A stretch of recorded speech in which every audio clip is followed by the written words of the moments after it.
In this session, we will discuss about DOS and DDoS attack. DOS is an attack used to deny legitimate user access to a resource such as accessing a website, network, email, etc., or making it extremely slow. DOS is the short form of denial of service. This type of attack is usually implemented by hitting the target resource such as a web server with too many requests at the same time. This results in the server failing to respond to all the requests. The effect of this can either be crashing the server or slowing them down. Now DDoS attack, a distributed denial of service attack, is an attempt to make an online service or a website unavailable by overloading it with huge flood of traffic generated from multiple sources. Unlike a denial of service or DOS attack, in which one computer and one internet connection is used to flood a targeted resource with packets, a DDoS attack uses many computers and many internet connections, often distributed globally in what is referred to as a botnet. A large-scale volumetric DDoS attack can generate a traffic measured in tens of gigabits per second. We are sure your normal network will not be able to handle such traffic. Now the question is that what is botnet? Attackers build a network of hacked machines which are known as botnets by spreading malicious piece of code through emails, website and social media. Once these computers are infected, they can be controlled remotely without their owner's knowledge and used like an army to launch an attack against any target. A DDoS flood can be generated in multiple ways, like botnet can be used for sending more numbers of connection requests than a server can handle at a time. Attackers can have computers send a victim resource huge amount of random data to use up the target's bandwidth. Due to the distributed nature of these machines, they can be used to generate distributed high traffic which may be difficult to handle. It finally results in a complete blockage of a service. Now, there are different types of DDoS attack are there. DDoS attack can be broadly categorized into three categories. Number one, volume-based attack. Number two, protocol-based attack. And number three, application layer attack. Volume-based attack include TCP flood, UDP flood, ICMP flood, and other spoofed packet floods. These are also called layer 3 and 4 attacks. Here an attacker tries to saturate the bandwidth of the target site. The attack magnitude is measured in bits per second.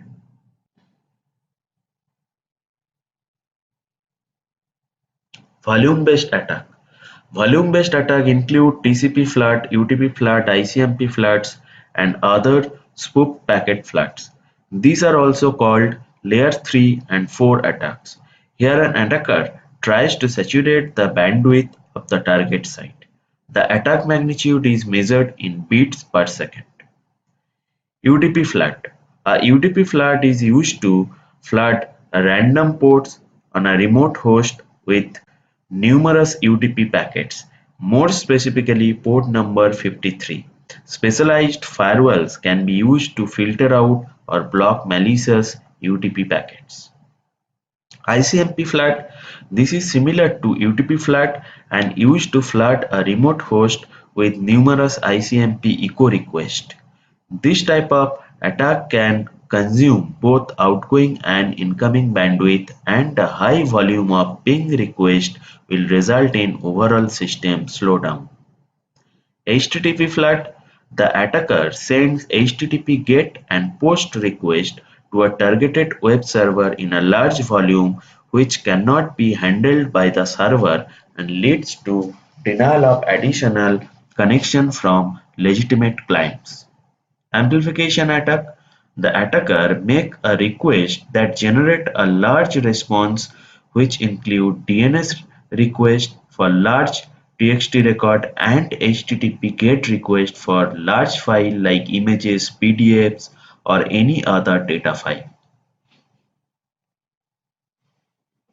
Next is protocol attacks. Protocol attacks include SYN flood, ping of death, fragmented packet attacks, Smurf, DDoS, etc. This type of attack consume actual server resources and other resources like firewall and load balancers. The attack magnitude is measured in packets per second. There are different types of protocol attacker there, like DNS flood. DNS flood are used to attack both the infrastructure and the DNS application to overwhelm a target system and consume all its available network bandwidth. SYN flood: the attacker sends TCP connection requests faster than the targeted machine can process them, causing network saturation. Administrator can tweak TCP stacks to mitigate the effect of SYN floods.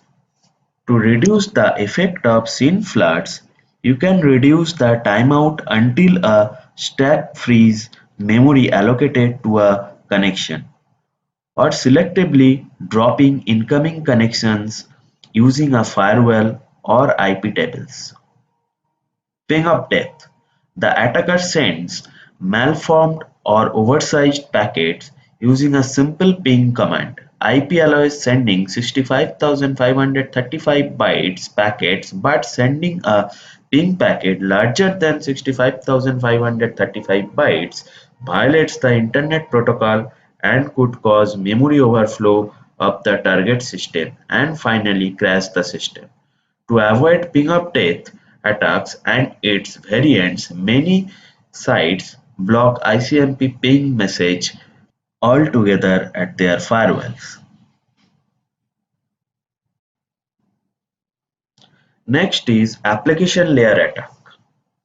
Application layer attack includes slow loading, zero-day DDoS attack that target Apache, Windows, or OpenBSD vulnerabilities, and more. Here the goal is to crash the web server. The attack magnitude is measured in requests per second.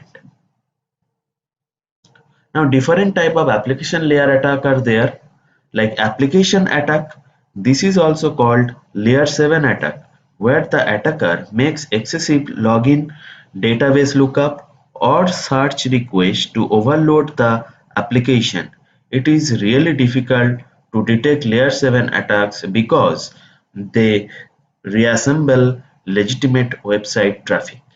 Slow loading: the attacker sends huge number of HTTP headers to a targeted web server but never complete a request. The targeted server keeps each of these false connections open and eventually overflows the maximum concurrent connection pool and leads to denial of additional connection from legitimate clients. NTP amplification: the attacker exploits publicly accessible network time protocol (NTP) services to overwhelm the targeted server with user datagram protocol (UDP) traffic. Zero-day DDoS attack: a zero-day vulnerability is a system or application flaw previously unknown to the vendor and has not been fixed or patched. These are new type of attacks coming into existence day by day. For example, exploiting vulnerabilities for which no patch has yet been released. Now, how to fix a DDoS attack? There are quite a few DDoS protection options which you can apply depending on the type of DDoS attack. Your DDoS protection starts from identifying and closing all the possible operating system and application level vulnerabilities in your system.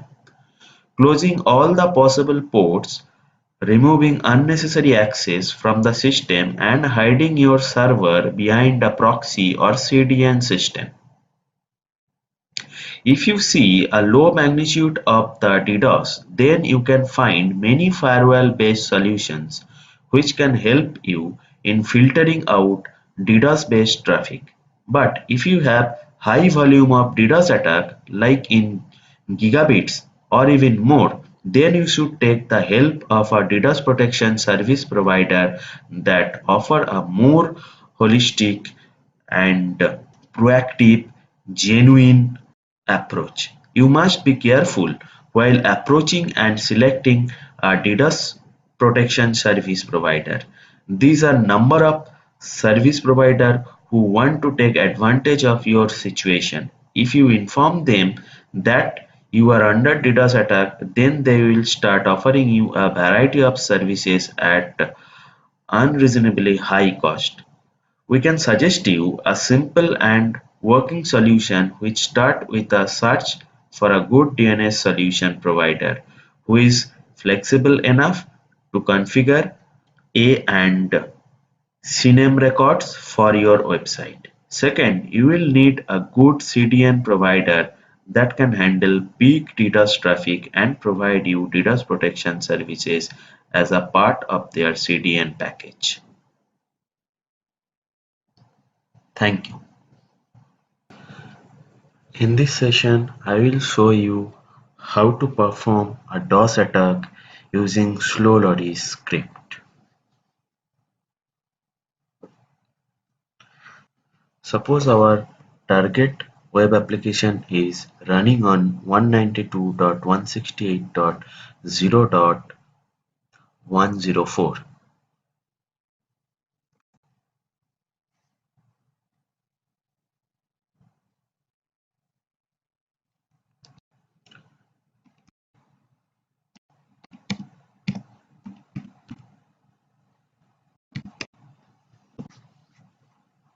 Okay, see, some web application is running on that particular server 192.168.0.104.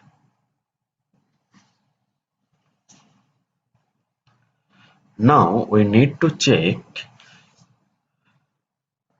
that particular server slow loading vulnerability is present or not. So to find out that vulnerability, we use our best tool Nmap. So Nmap, then I'm putting the timing option T4 and then use the script http dash slowloadis dash check, then the IP address.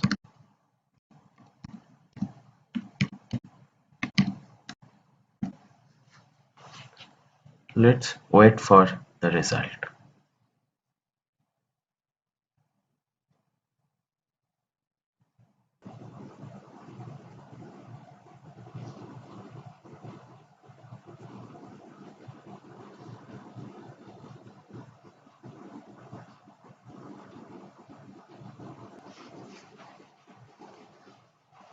Okay, we got the result.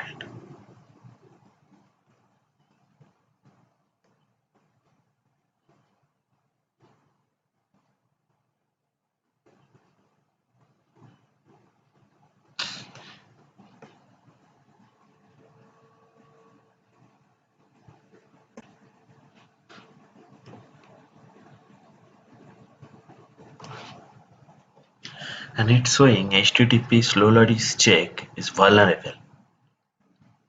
So we can perform the slow loading attack.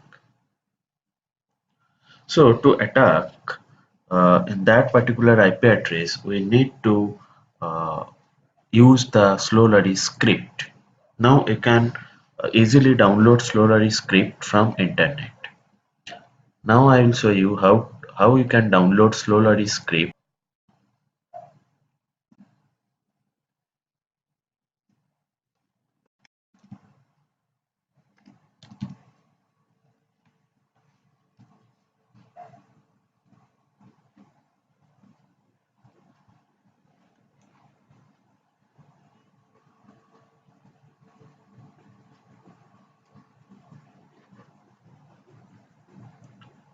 So here is the Slowlari script.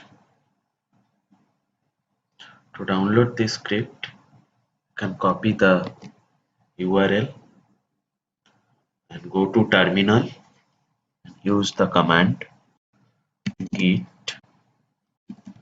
clone and then the URL.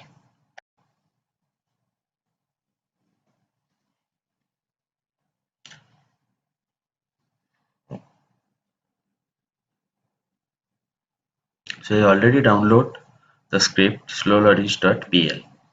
So that's why it's showing it's already exist.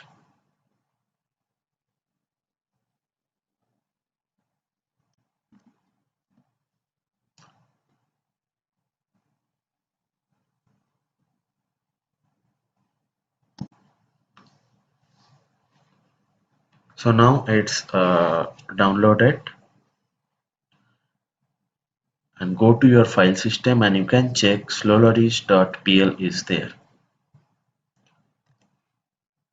Now open terminal from that particular directory and perform the DDoS attack using Slowlaris script. So this is a Perl script. So to run a Perl script, first we need to use the command Perl,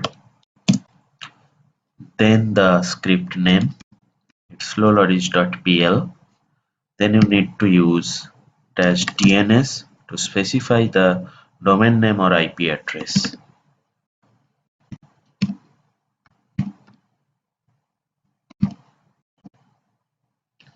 Now Slowlaris script is running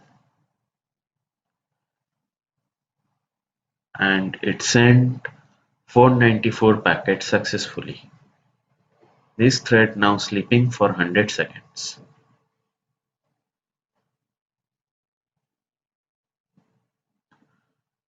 And Slowlaris now sent 1272 packets successfully. So this way it sent a huge number of packets to the target web application. Now check your web application is accessible or not.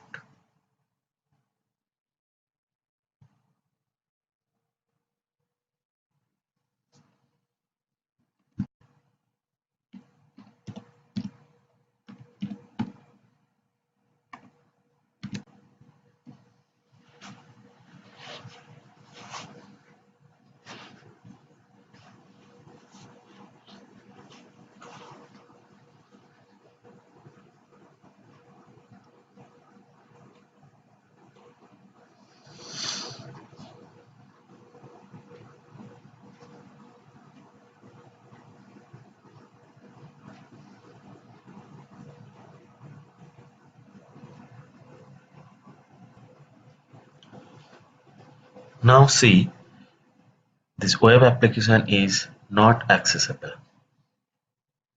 So this way, by using the Slowlaris script successfully, we can perform the DOS or DDoS attack.